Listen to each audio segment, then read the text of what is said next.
Tadi Rakotas tadi itu soal apa sih, Pak? Ya, pertama tentu kita membahas beberapa hal terkait fiskal yang dicoba dimatangkan. Contohnya, Pak? Contohnya? Contohnya kan di tahun ini kan ada PPNBM untuk otomotif, kemudian ada PPN untuk perumahan.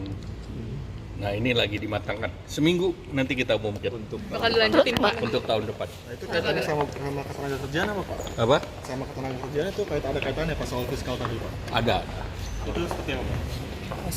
Kalau soal bisnis konsol tadi itu apa? Kalau bisnis konsel kita bahas mengenai rencana mereka yang sudah invest di Indonesia dan juga mengkonfirmasi apa yang disampaikan kepada Bapak Presiden tadi kan di istana, terutama juga investasi yang dilakukan untuk carbon capture and storage baik itu oleh BP maupun Exxon Mobil, kemudian juga rencana di sektor farmasi, di mana sektor farmasi juga minta agar obat-obat yang baru itu bisa lebih mudah masuk dan juga sebagian ada yang diproduksi di Indonesia. Ada value-nya nggak, Pak? Nah, kita belum bicara value, kan sebagian dari mereka sudah invest di Indonesia. Kemudian ada perusahaan makanan minuman juga yang baru dan akan segera diresmikan pabriknya, itu PepsiCo. Tapi yang dia produksi adalah makanan snacks lah. Mau buka pabrik di sini, Pak? Sudah investasi, tinggal diresmikan. Berapa nilainya, Pak? Nilainya tadi harus saya cek, kira-kira 200-an. Triliun. DP tadi artinya akan diperpanjang tahun depan, Pak, sebagai bantalan.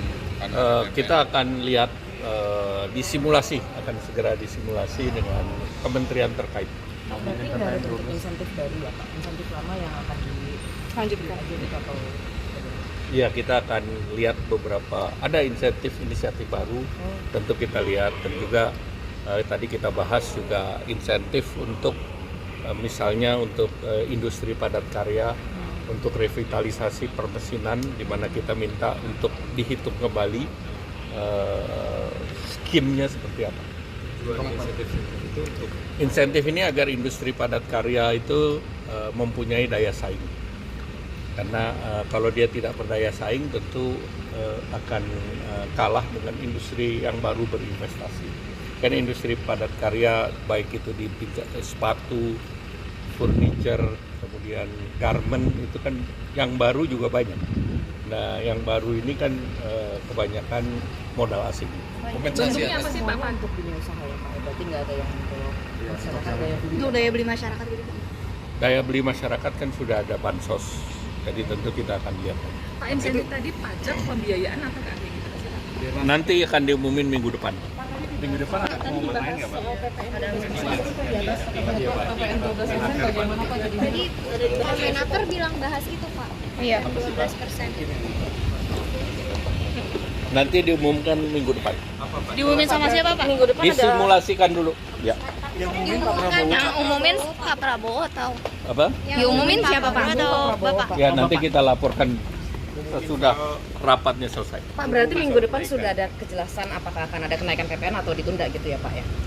Tidak ada yang begitu. Jadi bagaimana kita Minggu depan kira-kira bagaimana Pak Menperin bilang setelah Trump terpilih tuh banyak investor Cina sama Taiwan Iya, mulai di Mas. sini, Pak. Tapi Itu Indonesia nggak siap Pak katanya. gimana Pak tanggapan? Ya, pertama Trump dilantik dulu aja. Nanti baru kita lihat langkah-langkah yang dilakukan. Tetapi kebijakan China plus one kan memang sudah lama. Jadi tinggal plus one-nya itu bersaing antara Indonesia, Vietnam, dan Thailand. Tapi kebijakan kayak misalkan PPN 12% sama UMP naik itu kan agak nggak pro investasi apa? Itu ada pandangan? Ya, kalau investasi tidak berbicara itu. Kalau investasi harus comply terhadap regulasi termasuk labor law. Jadi mereka ingin mendukung kebijakan yang tentu mensejahterakan kepada labor, dan Indonesia sendiri sudah tanda tangan kan yang supply chain. Kemarin juga udah tanda tangan, udah setuju dengan SEPA Kanada, dan salah satu klausulanya kan ada mengenai labor regulation. Investor luar nggak ada yang keberatan sama Tidak ada. Pak, nanti ada pajak minimum global bakal ngaruh ke minat investasi nggak sih Pak? Pajak minimum global akan berpengaruh karena kita kan memberikan tax holiday. Jadi kita tidak ingin kalau perusahaan multinasional diberikan tax holiday kemudian dipajakin di negaranya. Jadi kalau yang di G20 kan sifatnya tidak mengikat. Jadi tentu kita lihat nanti seperti apa. Pak, tadi kata Pak alternatif ya, Muhammad Pak, ya? sudah tidak ada lagi timeline untuk membahas penundaan PPN Pak, karena kan DPR sudah mau reses dan baru akan masuk lagi Februari gitu. Nah ini bagaimana Pak dari segi Ya timeline? itu tanya Pak Kamarul Samad. Apakah memang itu tanda-tanda Ya, bahwa terima tidak kasih. akan Pak, PPN DTP itu diusulkan sepanjang tahun atau per semester kayak kemarin sih Pak? Pengumuman tadi itu Maksudnya apa, Pak? Iya Pak, yang pekan depan. Pengumuman apa? Yang minggu depan itu pengumuman apa Pak? Pengumuman tentang kebijakan fiskal. Terima kasih. Termasuk PPN Pak, kepastian PPN kah atau Nanti kita dengar minggu depan. Pak Prabowo, Pak. Pak kita, Prabowo? kita ini juga kita laporkan ke beliau. Ya. Ini ada laporan itu. Boleh lihat? Boleh lihat. Ya, hati-hati. Makasih Pak. Terima kasih Pak.